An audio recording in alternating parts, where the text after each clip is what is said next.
This video is about finding the right maths tutor for you.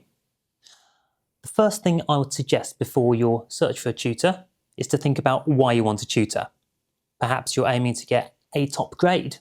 Maybe that's not you. Maybe you want to just scrape a pass, you just want to get through. Perhaps you're falling behind in maths.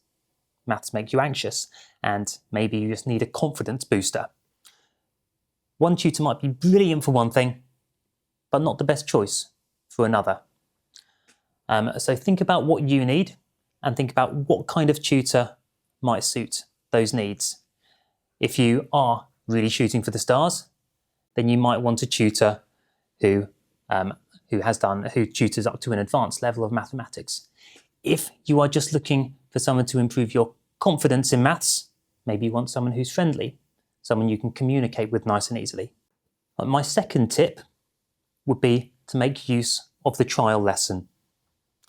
Once you've booked a trial lesson, you can, well actually even before then, you can send the tutors some messages, ask them some questions. Before your trial lesson, I would recommend that you have some questions written down to ask them in that lesson. And think about, are you able to understand their explanations? Do they seem like they understand you? Can they identify your weaknesses? Do you feel comfortable with that tutor?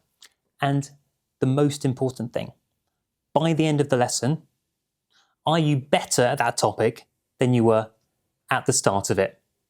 That's the key way to know whether they're going to help you improve, whether they did help you improve. I should mention background checks, just for your safety.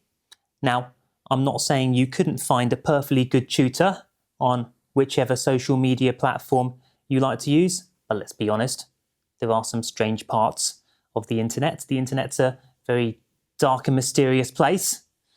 At Spires, you know everyone has had a full background check, so you've got that peace of mind. Let's think about qualifications, what qualifications you want a tutor to have. And the reason I'm bringing this up is because they might not actually be all that important. Now they could be.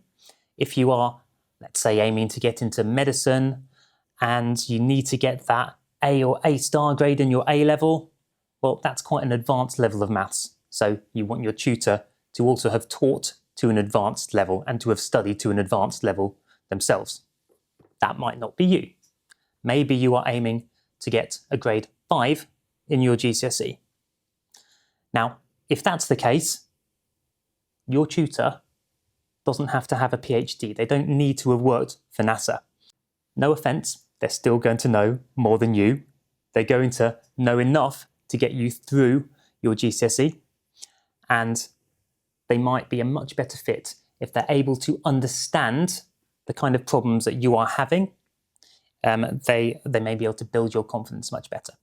There's something called the curse of the expert, which is when somebody knows a topic so well, they can't see why anyone else finds it difficult. Sometimes those teachers aren't able to explain it quite as well as someone who's actually been there themselves, who've experienced the difficulty themselves.